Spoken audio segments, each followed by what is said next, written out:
Beredar 44 Menteri Prabowo Gibran, nama Anies, Mahfud dan Ganjar tidak ada. Nasib AHY. Seiring pengumuman Komisi Pemilihan Umum yang menetapkan Prabowo Subianto Gibran Raka Buming Raka sebagai Presiden dan Wakil Presiden terpilih pada Rabu 24 April 2024, nama 44 Menteri bocor.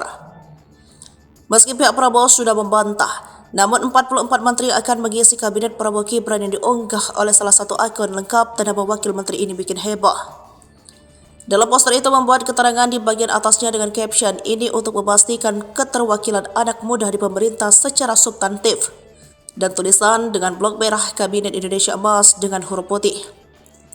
Tidak ada nama Anies Baswedan, Ganjar Pranowo, dan Mahfud MD yang diisukan bakal ditawari posisi menteri.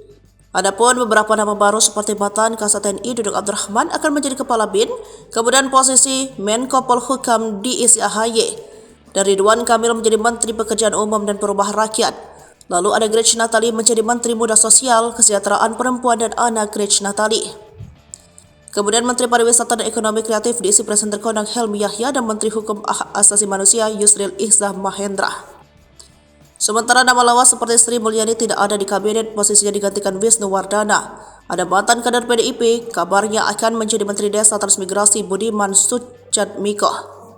Sementara, nama-nama lengkap seperti Erlangga Hartarto, Tito Karnavian, Erick Thohir, Zulkifli Hasan, Bahlil Lahadalia, serta beberapa nama lama di kabinet Jokowi Ma'ruf masih mengisi kabinet Prabowo. Namun juru bicara Prabowo Subianto, Dhanil Ansyar Simanjuntak dilansir dari Kompas.id Selasa 23 April membantah isu yang beredar. Sebab Prabowo biasanya akan fokus kepada aspek kompetensi. Menurut dia, meski pembagian kekuasaan dengan partai-partai politik, pengusung dan pendukungnya juga penting. Namun kapasitas calon anggota kabinet merupakan hal krusial diperhatikan agar bisa memenuhi janji kampanye.